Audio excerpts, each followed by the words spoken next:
Everyone, we're back for another week of the Cup of Joe show. I'm Joe, that's Jeremy. We are jam-packed today, so we're just going to jump right into it. We saw a great movie last weekend, and it was Captain America, the Winter Soldier. Jeremy, take it away. Okay, I don't like to hop on the hype train too much, but it was really, really good. It was a very well done movie in pretty much all aspects. It takes a look at how a man from the 1940s and that culture would adjust to the modern age, and Cap is as you can tell by his name, a very patriotic man, but then he's coming kind of in conflict with Nick Fury, and how Shield is handling things today. There's a lot of political intrigue and that kind of thing, and there's good acting. There's lots of fantastic action sequences. Like the fight scenes are, I think, the best choreographed fight scenes in the Marvel Cinematic Universe, and some of the best fight scenes, period, ever done. Yeah, I totally agree. If we can only get Vince Carter's, let's go home. I totally agree. The action sequences are really what stood out about this film for me in the forefront. It's in the Marvel Universe, you don't see great I want to say finesse. I'll say there's not great finesse with the Marvel superheroes. It's just pretty much brute strength and power. Thor comes down with his hammer and just hits people, and it's great. Don't get me wrong. The Hulk hits people. Iron Man just shoots people. There's not much finesse. There's simply power. And in this Captain America, they brought the finesse, if you will. There was great hand-to-hand combat sequences. It dealt with quickness, with dodging, with everything that goes into a martial arts fight sequence. So it was great.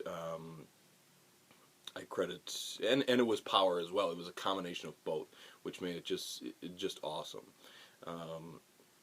The acting was very good. I'm glad that they brought in Black Widow into this film. I'm glad they brought in Falcon, aka Anthony Mackie. He's always a great addition to a film as a second tier guy. I don't know why he ever did Pain and Gain. That's the worst thing ever. But everything else is wonderful. So there's really nothing particularly wrong with this film. It does have a nice blend of humor to go with the drama.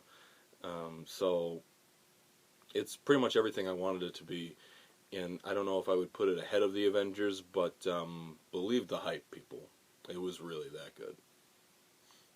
And stay through the credits, which, if you're a fan of Marvel or comic book movies in general, you should probably know by now that there's going to be a scene. There is both a mid-credit scene, which is extremely important for the universe as a whole, and then an end-credit scene, which is important, but the middle one that's the really important one. If you're in a rush and you can only stay for one, stay for the middle one. Right, definitely. Or watch it on YouTube, because I'm sure somebody probably uploaded it. But hurry up, because YouTube will take it down. That's true, very true. That's Captain America. Not much more we could say. It was really great, and you should go and see it. If you haven't seen it already, maybe you probably have, considering its very large opening, which we'll get to. The other movie, yes, 2 movies, believe it or not. Look at that. I went to see Draft Day after work on Thursday.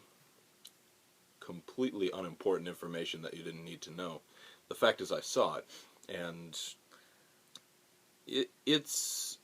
I would have to agree with Rotten Tomatoes' take on it, which was that sports fans...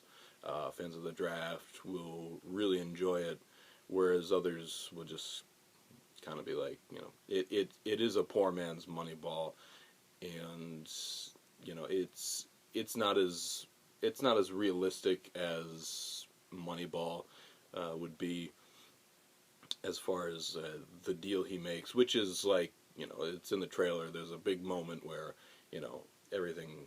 It's basically it's dramatic, and he's having the worst day of his life, and then he turns it around. That's basically how it goes, which is fine. I would compare it to Trouble with the Curve. Also, again, Trouble with the Curve was a better movie, but I mean, I enjoyed it. I think if you're a sports fan, you'll enjoy it.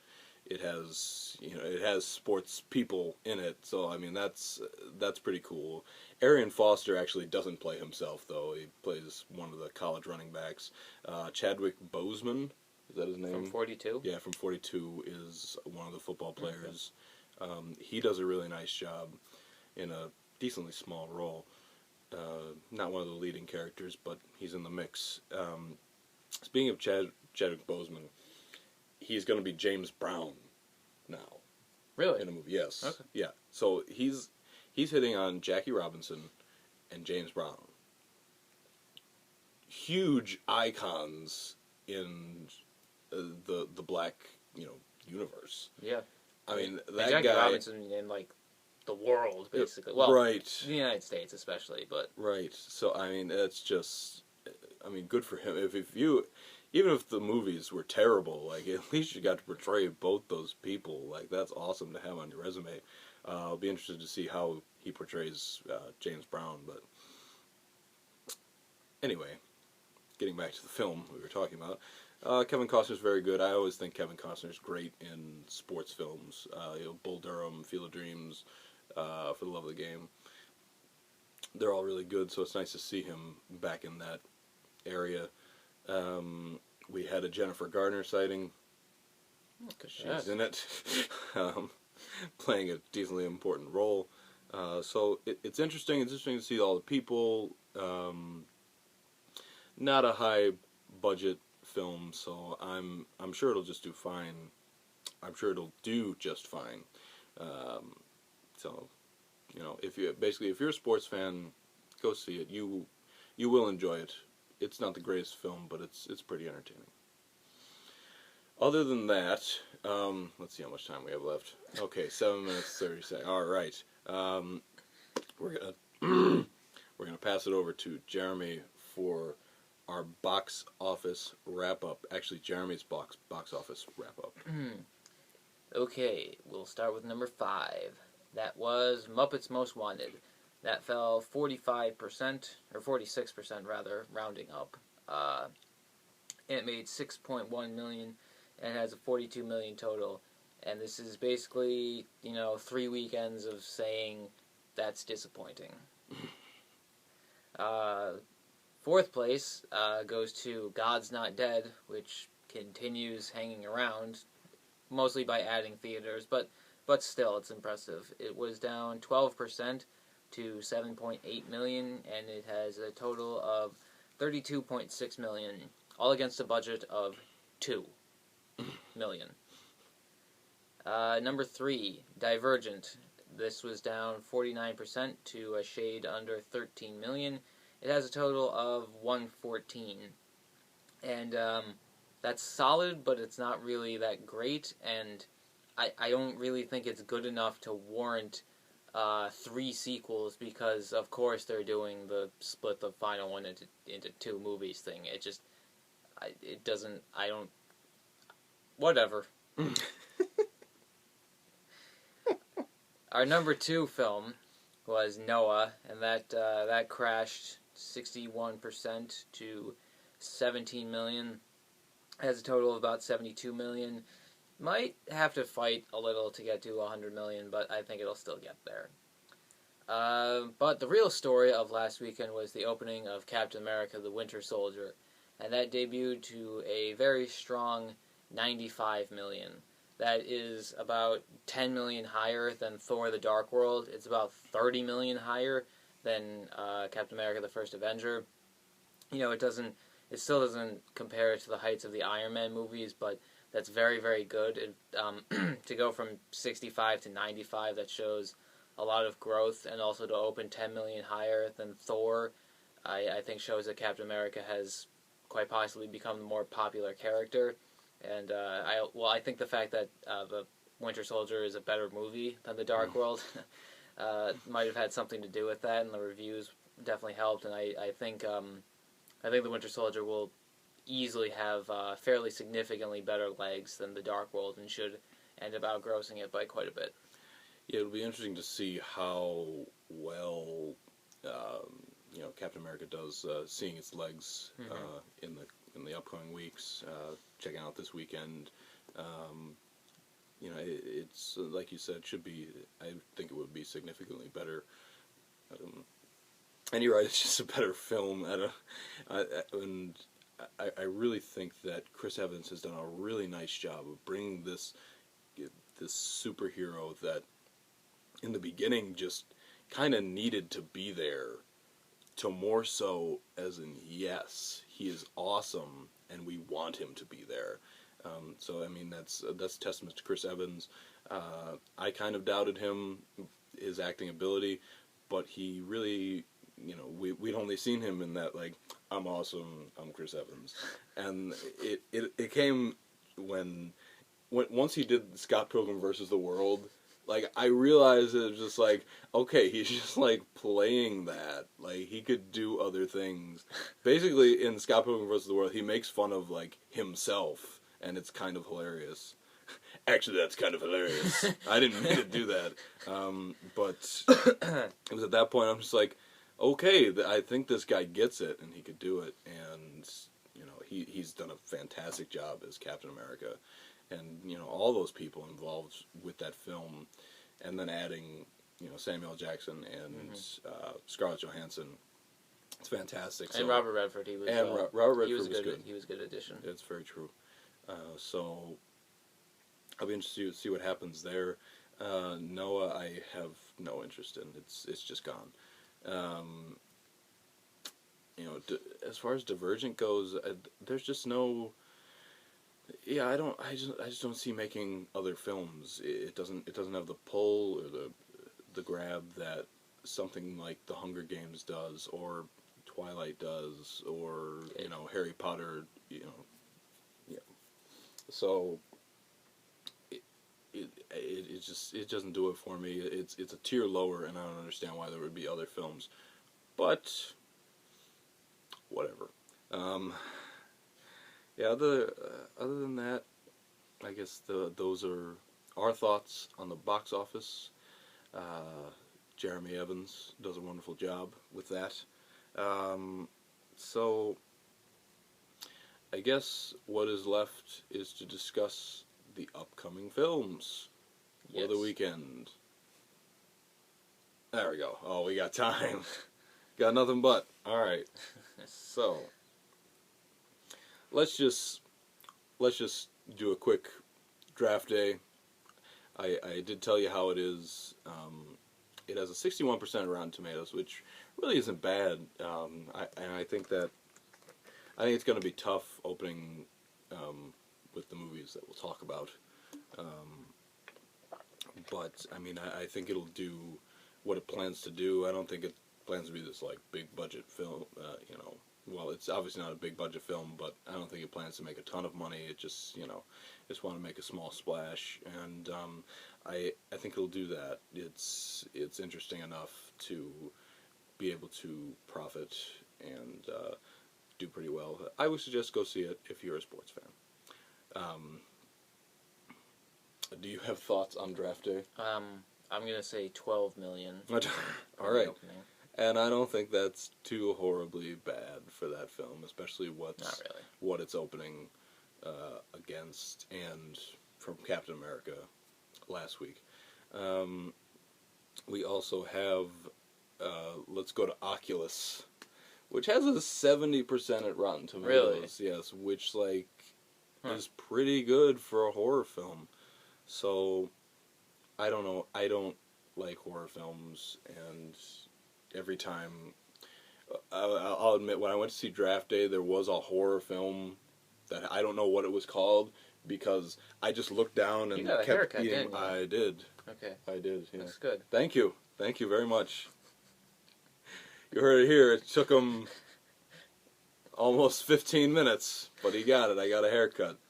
So there was a horror film. I don't know what it was, but as soon as I knew it was a horror film, because you could tell by like the beginning of the trailer, when everyone starts laughing and it's ha ha ha, this is great. It always turns. It's just so like I just started eating, and I just don't want to see it. I don't like horror films, and that's it. So you take this one. You don't know the title of that film because I'm kind of interested now. I really, that's how much attention I paid to it. Like, I have Okay. no idea what it was called. Well, anyway, I have a love-hate relationship with horror movies. I didn't think that Oculus looked particularly original or interesting, but that rating has piqued my curiosity, I must admit. I mean, that said, even sometimes a well-reviewed horror movie doesn't do that well. I mean, last year, You're Next had like an 80-something%, I think, and it did like 10-ish million. So, it doesn't necessarily mean that much if the movie doesn't really actually look that interesting. So, I would say also about 12 million for this one. Okay. What you looking up, man? I'm looking up the Do it. consensus. Let's see it. Let's see. With an emphasis on dread over gore and an ending that leaves the door wide open for sequels. Oh boy. This already seems great. Oculus could be just the first spine-tingling chapter in a new franchise for discerning horror fans. Great. Yeah, I think Finnick is in that. Oh yeah, he could be. Or Is wait. it that one? No, it's not. that one. No, it's something else. Yeah, that's my mistake. Yeah, Yeah. it's not. All right, so there you have it with that. Next we have Rio 2. All right. If you're wondering why I keep pushing him, like, the glare is on the time we have left. So his head blocks the glare, and I can see. So Rio 2 with a I believe a 49% at Rotten Tomatoes. Let's see. Like most sequels, Rio 2 takes its predecessor's basic template. Okay, so it's a sequel. I didn't see the first one, and I didn't see a need for a sequel. That's really... I don't know. The first one was just one of those animated movies that's just kind of there. It did all right. Opened to about 40, made about 140, and Rio 2 is kind of, I guess it's like a middle tier. It's not quite like Disney, Pixar, or like Despicable Me level, but it's also above crap like The Nut Job and those sorts of things. So it's kind of just one of those middle of the road things. And again, it did all right numbers, but nothing really to warrant a sequel. And it's not the kind of thing that's really going to grow its audience. It's going to be basically just the exact same people going to see it, or I guess like the younger siblings of the people who saw the first one, because the people who saw the first one are probably already too old for it. But that said, it should probably do about the same as the first one, so like upper 30s, lower 40s, I would think. Okay. And what's the captain making this week? Well, the interesting thing is I think if good old Cap can hold off Rio 2 this weekend, I think it could be number one for April, just the entire month. Because I don't see anything, with the possible exception of Transcendence, breaking out for the rest of the month. So, I'm judging by the good word of mouth, I would say he should fall right around 50-ish%. So if he could make even 45-ish would be pretty good, and that should be enough to hold off Rio 2, and then can make like upper 20s next weekend, and then like upper teens, which would probably be enough to top that weekend, and then The Amazing Spider-Man 2 comes in and we'll just dominate. But I think April is just going to be the month of Captain Steven Rogers. Yeah. So there you have it. We have 30 seconds to spare. Do you have any last thoughts? Not really, no. All right, neither do I. All right, it's been fun. Hope you enjoyed it. Go see a movie, even if it's Captain America again. Have a good week. We'll see you next week.